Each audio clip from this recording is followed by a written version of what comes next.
이 시간 하나님께서 우리에게 주는 말씀은 사무엘하 15장 13절에서 23절까지의 말씀입니다. 제가 보는 성경으로 구약 487쪽입니다. 하나님의 말씀을 봉독하겠습니다. 전령이 다윗에게 와서 말하되 이스라엘의 인심이 다 압살롬에게로 돌아갔나이다 한지라. 다윗이 예루살렘에 함께 있는 그의 모든 신하들에게 이르되 일어나 도망하자. 그렇지 아니하면 우리 중 한 사람도 압살롬에게서 피하지 못하리라.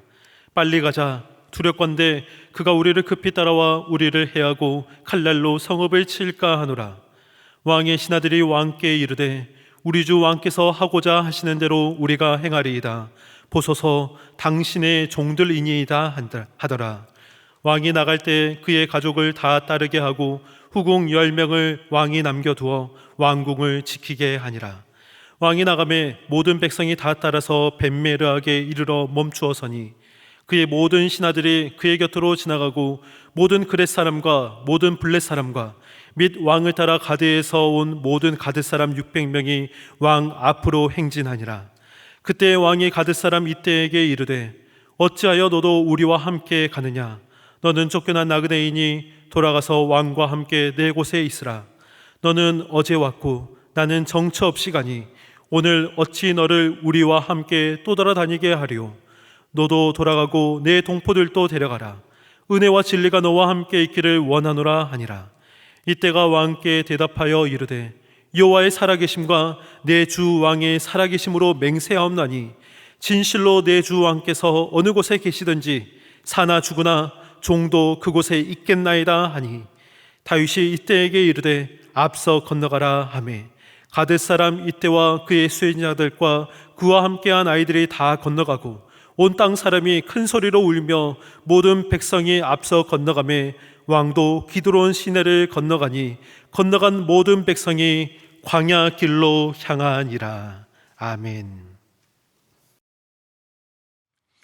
사자성어 빈이무굴이 있습니다. 그 뜻은 가난하되 그러나 비굴하지 않다, 그런 뜻입니다. 가난은 불편할 뿐 부끄러운 것이 아니니 다른 사람들에게 굽신되거나 비굴하게 살지 않겠다는 뜻입니다. 그러나 가난하되 비굴하지 않는 것, 부유하되 교만하지 않는 것, 그것은 쉬운 일이 아닙니다. 답답한 일을 당했지만 낙심하지 않는 것, 다급한 일을 당하였지만 허둥지둥되지 않는 것, 생명의 위협을 당했지만 양심을 버리지 않는 것, 손해보는 일을 당하였지만 의리를 저버리지 않는 것, 위기를 당했지만 우정과 충성스러운 마음이 변하지 않는 것, 그것은 참으로 쉬운 일이 아닙니다. 오늘 본문 속의 다윗은 생명의 위협을 당했고 그리고 위기를 만났습니다. 모든 것을 포기하고 지금 도망가는 상황입니다. 아들 압살롬이 반역의 거사를 일으켰죠. 다윗은 압살롬이 반역을 일으켰다는 소식을 전령을 통해서 들었습니다. 이스라엘의 인심이 다 압살롬에게로 돌아갔나이다 라고 전령이 보고를 했습니다. 압살롬의 반역 군대가 다윗을 죽이려고 쳐들어옵니다. 다윗은 사태를 파악하고 예루살렘에 함께 있는 그의 신하들에게 도망가자, 그렇게 말합니다.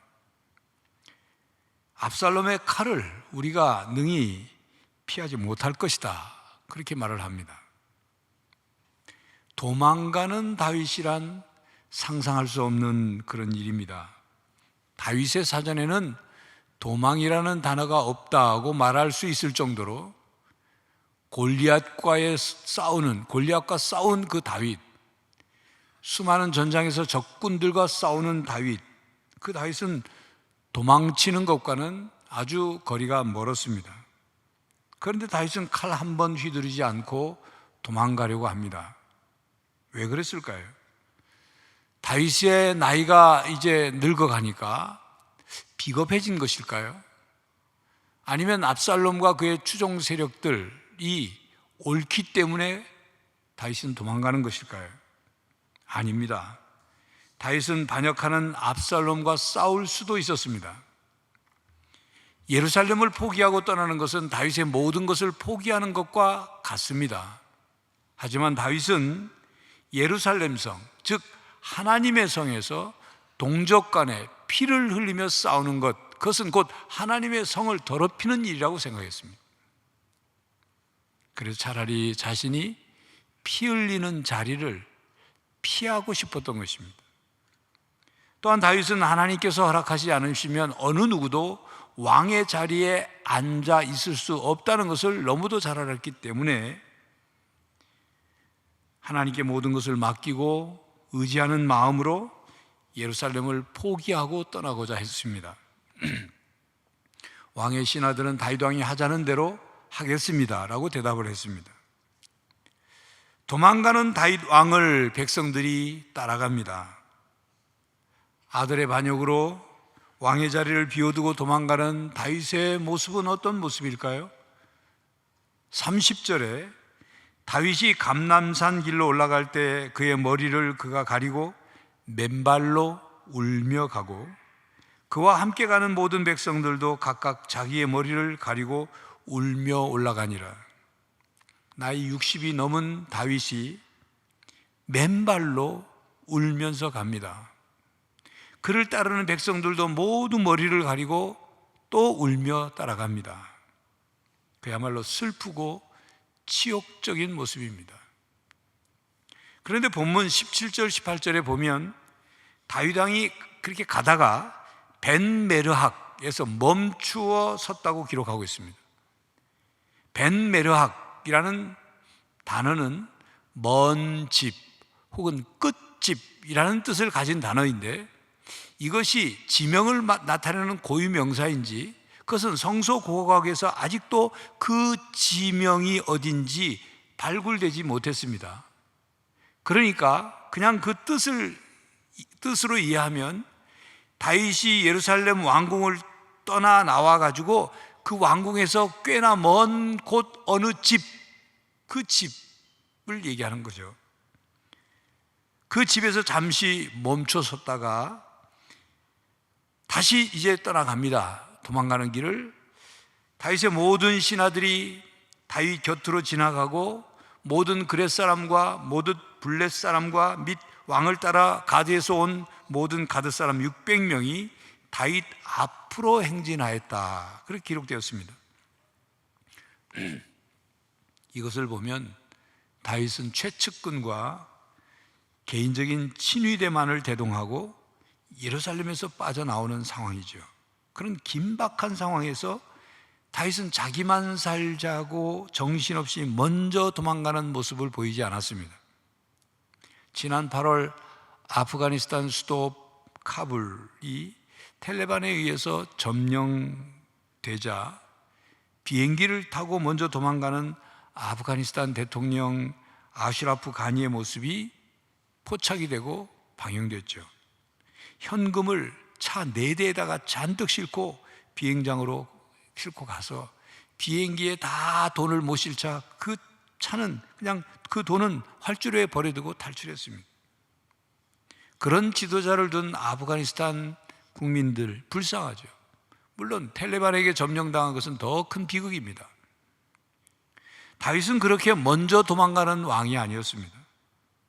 여러분 2014년 전라남도 진도군 조도면 부근 해상에서 여객선 세월호가 침몰할 때 배 안에 있는 고등학생과 승객들에게는 가만히 있으라고 방송을 해놓고는 팬티바람으로 선장은 먼저 살겠다고 빠져나오는 광경을 방송을 통해 보셨을 것입니다. 침몰하는 배의 선장은 승객과 선원들을 모두 구명보트에 태워 다 보낸 것을 확인한 후에 제일 마지막에 자기가 나와야 되는 거죠. 다윗은 자기와 함께하는 사람들을 돌보기 위해 모두 앞으로 보내고 스스로 뒤에 머물러 서서 지도자의 자세를 갖추었습니다. 도망가는 길이었지만 자기 목숨만 부지하기 위해 먼저 주랭랑을 치지 않았습니다.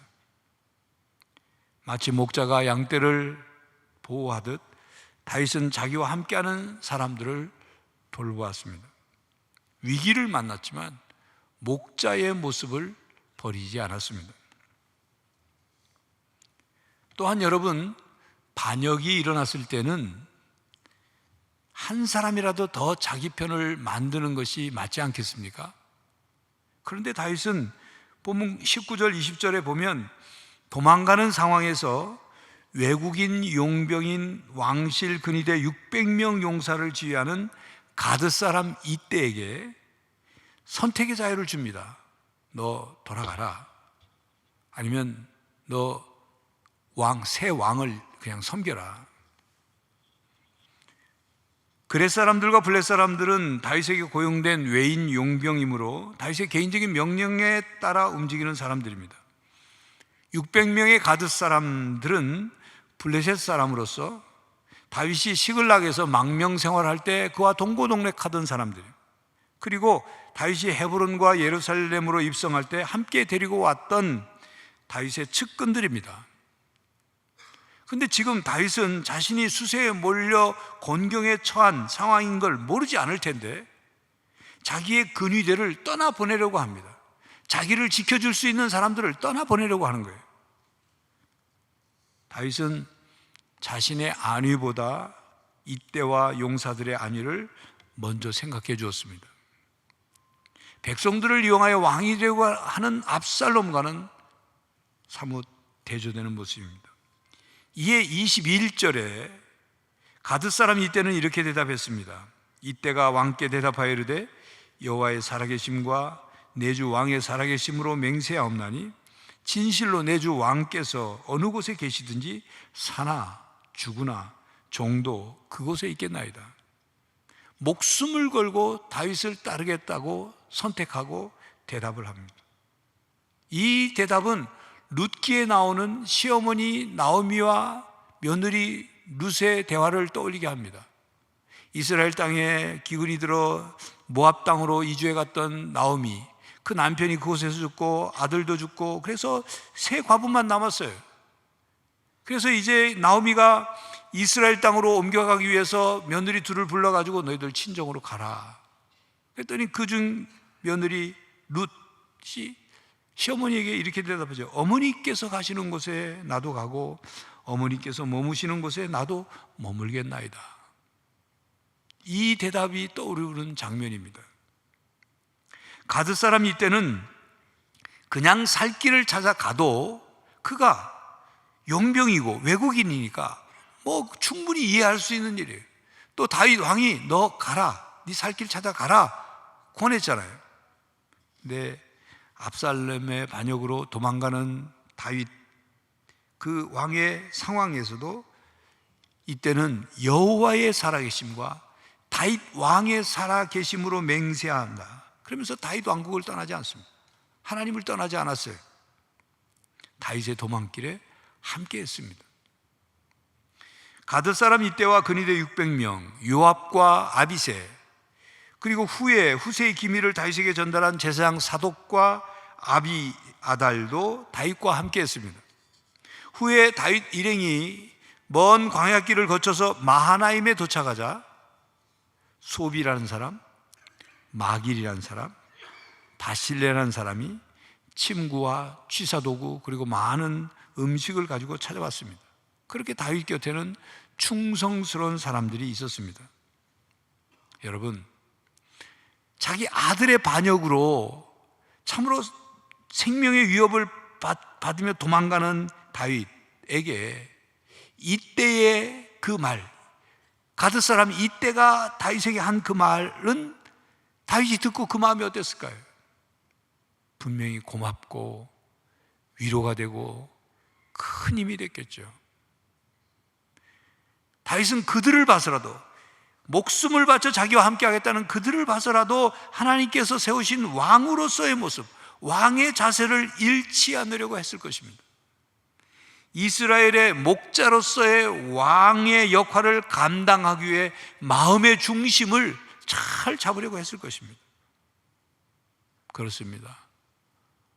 우리가 곤경에 처했을 때, 우리가 위기를 만났을 때 옆에 함께 있어주는 가족, 옆에 함께 있어주는 친구, 옆에 함께 있어주는 성도가 있다면 분명히 위로가 되고 큰 힘이 될 것입니다. 그러므로 성도 여러분, 다윗과 함께한 사람들처럼 여러분은 여러분을 필요로 하는 사람들과 함께 하시기를 바랍니다. 그리고 충성스러운 사람들이 되시길 바랍니다. 도망가는 다윗의 일행을 대제사장 사독과 아비아달이 레위 사람들을 진두지휘해가지고 기다리고 있었습니다. 도망가는 길목에. 그런데 다윗은 대제사장과 레위 사람들이 메고 온 하나님의 궤를 다시 예루살렘으로 돌려보냅니다. 본문 이하 25절 26절에 왕이 사독에게 이르되 보라, 하나님의 궤를 성읍으로 도로 메어가라. 만일 내가 여호와 앞에서 은혜를 입으면 도로 나를 인도하사 내게 그 궤와 그 계신대를 보이시리라. 그러나 그가 이와 같이 말씀하시기를 내가 너를 기뻐하지 아니한다 하시면 종이 여기 있사오니 선이 여기시는 대로 내게 행하시옵소서 하리라.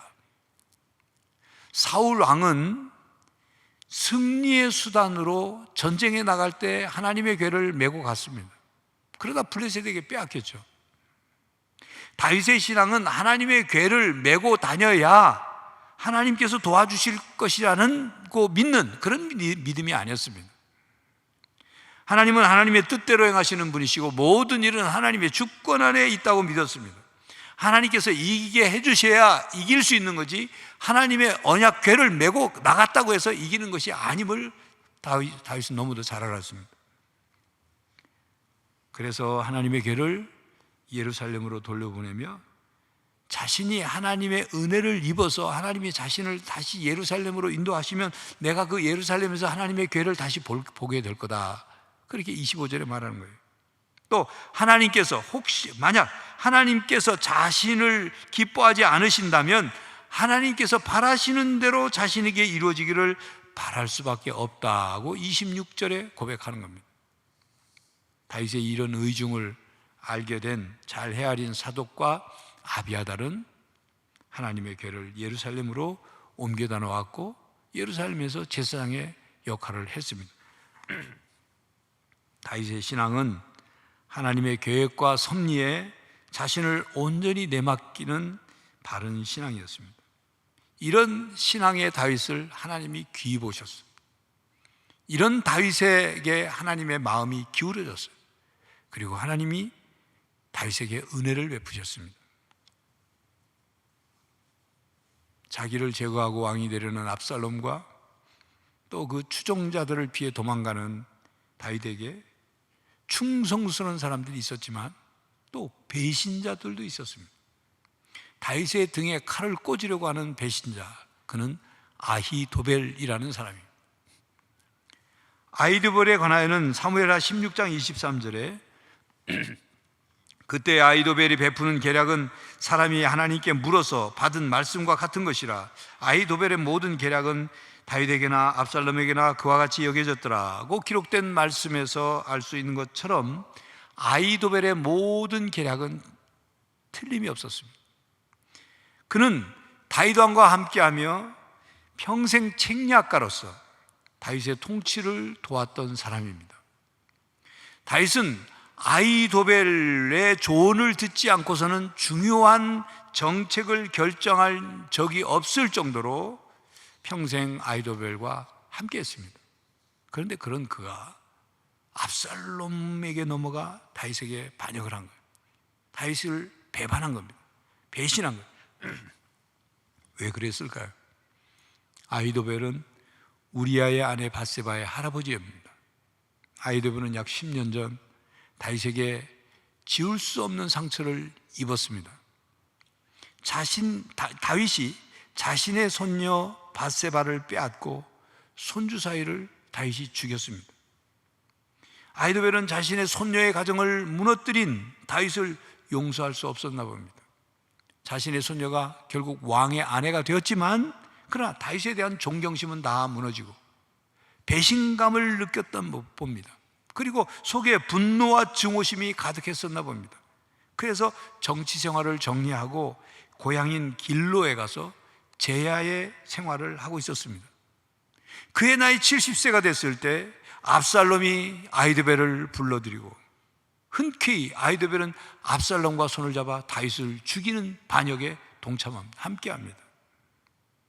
다윗은 아히도벨의 배신도 하나님의 사람의 막대기와 인생의 채찍으로 깨달았습니다. 그리고 31절 하반절에 여호와여 원하옵건대 아히도벨의 모략을 어리석게 하옵소서라고 기도만 하였습니다. 분명히 자신을 배신한 아히도벨을 저주할 수 있었지만 저주하지 않고 하나님의 주권과 심판의 모든 것을 맡기면서 하나님의 자비와 긍휼을 구하였습니다. 다윗의 그 기도가 응답이 되어 훗날 아히도벨은 불행한 결말을 맞아 죽습니다. 성도 여러분, 우리는 살아가면서 상황이 좋을 때는 친구요 아군이지만 그 상황이 나쁠 때는 적군으로 돌변하는 그런 사람들이 있는 것을 경험합니다. 이익이 있을 때는 목숨을 내놓을 것처럼 함께하다가 불리해지면 목숨을 빼앗을 것처럼 달려드는 그런 사람도 봅니다. 그런 가운데도 좋을 때나 나쁠 때나 이익이 될 때나 불리할 때나 변함없이 친구요 아군인 사람도 있습니다. 성도 여러분, 예수님은 여러분의 친구이십니다. 이 세상의 친구들은 여러분들을 버리고 여러분들을 배신할 수 있을지 모르지만 예수님은 여러분을 버리지 않으십니다. 여러분과 함께 하십니다. 세상 끝날까지 여러분과 함께 하시겠다고 약속하셨습니다. 그런 예수님과 함께하는 성도가 되시길 바랍니다. 다윗의 일행들이 예루살렘으로부터 도망가는 길에 바후림이라는 곳에 이르러 지났을 때 사울의 친족이요 게라의 아들이요 이름이 시므이라는 사람이 다윗 왕과 신하들을 향하여 돌을 던지면서 계속 저주하는 말을 했습니다. 아마도 그는 사울의 왕권을 다윗이 찬탈했다고 믿고 그리고 다윗에 대해서 불만을 평소에 가지고 있다가 사울 왕을 그리워하는 사람, 그래서 다시 다윗의 정권이 약화되고 사울의 어떤 그쪽 그런 세력들이 회복되기를 원하는 그런 사람이었던 것 같습니다. 시므이는 자신이 마치 선지자인 양 다윗에게 저주하는 말을 했습니다. 사무엘하 16장 7절 8절에 그 내용을 쉽게 풀으면 이런 내용입니다. 살인자여, 악한이여, 여기서 사라져라. 하나님께서 사울과 그 가족을 죽인 죄를 너에게 갚으신다. 네가 사울의 왕위를 빼앗았으나 이제 하나님께서 그것을 너의 아들 압살롬에게 주었구나. 너는 사람을 죽인 죄로 이제 벌을 받아 망하게 되었다. 그러면서 저주를 폼부. 이렇게 시므이는 하나님께서 다윗을 심판하고 계신다고 선언하며 다윗을 저주했습니다. 이때 다윗의 군대 지휘관 중에 하나인 수르야의 아들 아비새가 왕에게 신성 모독을 하고 저주하는 말, 잔인한 말을 쏟아놓는 시므이를 다윗에게 왕이여 내가 저 목을 베겠습니다 나섰어요. 근데 다윗은 아비새를 말렸습니다. 그러면서 아비새에게 이렇게 말했습니다. 16장 10절에서 12절입니다. 왕이 이르되 수르야의 아들들아 내가 너희와 무슨 상관이 있느냐? 그가 저주하는 것은 여호와께서 그에게 다윗을 저주하라 하심이니 내가 어찌 그리하였느냐 할 자가 누구겠느냐 하고 또 다윗이 아비새와 모든 신하들에게 이르되 내 몸에서 난 아들도 내 생명을 해하려 하거든 하물며 이 베냐민 사람이랴 여호와께서 그에게 명령하신 것이니 그가 저주하게 버려두라. 혹시 여호와께서 나의 원통함을 감찰하시리니 오늘 그 저주 때문에 여호와께서 손으로 내게 갚아주시리라 하고 다윗의 말을 쉽게 요약하면 이런 겁니다. 시므이 말이 옳다. 그가 나에 관해서 말하는 거 다 맞다, 다 사실이다.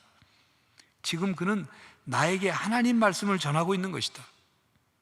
내 몸에서 난 아들도 날 죽이려고 그러는데 하물며 저 사울과 같은 지파인 베냐민 지파 사람이 안 그러겠냐? 하나님께서 그에게 나를 저주하라고 하셨으니 그냥 내버려 둬라. 혹시 내 하나님이 나의 원통함을 아신다면 나중에 이 원통, 이 저주의 말 대신에 하나님께서 선으로 내게 갚아주실 것이다. 그런 말을 했어요. 다윗의 부하들은 시므이를 죽이려고 펄펄 뛰죠. 그러나 다윗은 펄펄 뛰는 부하들을 진정시켰습니다. 여러분, 다윗은 정말로 듣기 싫은 말을 들은 겁니다. 자신을 저주하는 말을 들었어요. 그것도 도망가는 길에 저주하는 말을 들었으니 더욱 비참한 거죠. 당장 다윗이 한마디 말만 하면 아비새가 가서 칼을 휘둘러 시므이의 머리를 자를 수도 있어요. 다윗은 자신에게 저주하는 시므이를 당장 죽일 수 있는 힘이 있습니다. 명령만 하면 죽일 수 있지만 자기가 할 수 있다고 해서, 자기에게 힘이 있다고 해서 그렇게 하지 않았어요. 하나님의 뜻에 맡기고 철저히 순종하고자 했습니다.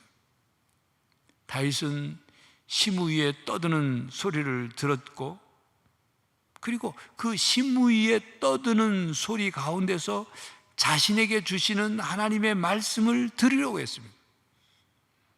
다윗은 비방하는 말과 저주하는 말을 겸허히 받아들였습니다. 성도 여러분, 비방하는 말, 저주하는 말을 하나님의 말씀으로 들으려고 하는 귀는 아무나 가지고 있는 귀가 아닙니다. 비판하는 소리, 공격하는 소리를 듣고 하나님의 말씀으로 그것을 가려 들으려고 하는 자세는 누구나 가질 수 있는 자세가 아닙니다. 결코 기분 좋게 들을 수 없는 말들을 들으면서 그 속에서 들어야 할 말과 흘려버려야 할 말을 분별하여 받아들일 수 있는 마음은 쉽게 가질 수 있는 마음이 아닙니다. 그것은 골리앗과 맞서 싸워 이기는 것보다도 더 힘든 일입니다. 오랫동안 훈련되고 연단되고 성숙된 인격과 영성을 가진 사람만이 그렇게 할 수가 있습니다. 영적 맷집이 있는 사람, 영적 내공이 있는 사람, 끊임없이 예수님의 마음을 품으려고, 그 마음을 품으려고 애쓰는 그런 사람 많이 할 수 있는 거예요. 예수님께서는 공생애 동안 수많은 비방과 공격과 저주하는 말을 들으며 묵묵히 가셔야 할 길을 걸어가셨습니다. 고난과 십자가를 마다하지 않고 대속의 십자가의 길을 걸어가셨습니다. 가룟 유다의 배신, 베드로의 부인, 스승을 버리고 도망간 제자들, 그리고 예루살렘으로 예수님이 입성하실 때 호산나 하며 환호하던 그 백성들이 빌라도 법정 앞에서는 돌변하여 십자가에 못 박으라고 아우성치던 그 소리를 들으시면서도 인간을 구원하시기 위해 끝까지 그 구원의 길을 걸어가셨습니다. 오직 하나님의 선한 뜻을 이루기 위하여 묵묵히 걸어가셨습니다. 요한복음 10장 11절에 나는 선한 목자라, 선한 목자는 양들을 위하여 목숨을 버리거니와 라고 말씀하신 것처럼 예수님은 우리들에게 선한 목자이시며 우리들의 목숨을 위하여 자신의 목숨을 버리셨습니다. 다윗은 상황이 어렵고 죽음의 위기를 만났을 때에도 하나님의 주권과 섭리를 믿는 신앙으로 위기를 극복해 갔습니다. 다윗은 참으로 수치스럽고 비참한 상황 속에서도 목자 같은 왕의 모습을 잃지 않았습니다. 하나님의 종의 모습을 잃어버리지 않았습니다. 도망가는 다윗에게 충성스러운 사람들이 있었습니다. 하나님께서 다윗에게 충성스러운 사람들을 남겨두심으로 다윗을 위로해 주셨습니다. 그러나 또한 다윗에게는 배신자들도 있었습니다. 다윗을 저주하는 사람도 있었습니다. 그러나 다윗은 오직 하나님의 뜻을 믿고 받아들이며 그 뜻이 이루어지기를 원했습니다. 여러분, 오늘은 종교개혁 기념주일입니다. 오직 믿음, 오직 은혜, 오직 성경으로 하나님 나라와 하나님의 뜻을 위하여 신앙의 중심을 지키고 날마다 변화되고 더 성숙해져가는 성도들이 될 수 있기를 간절히 바랍니다. 기도하겠습니다. 하나님, 답답하고 곤경에 처하고 시련과 위기를 만났을 때 우리가 하나님의 자녀요 성도의 모습을 잃지 않게 하여 주시옵시고 우리의 신앙의 중심이 흔들리지 않게 하여 주시옵소서.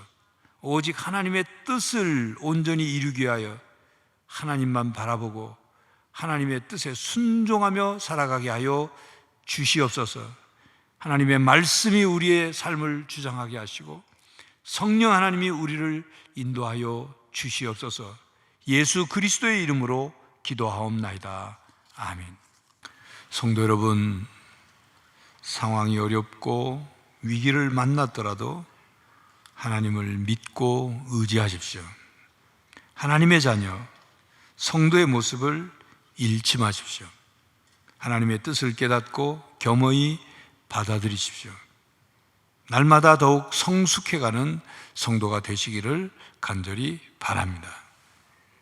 지금은 우리 주 예수 그리스도의 은혜와 하나님 아버지의 사랑과 성령 하나님의 교통하심이 어렵고 힘든 상황 속에서도 하나님의 뜻을 깨닫고 또 그 뜻대로 살아감으로 더 성숙해지기를 원하는 모든 성도들과 가정과 삶의 현장 위에 이제로부터 영원히 함께 하시기를 간절히 축원하옵나이다. 아멘.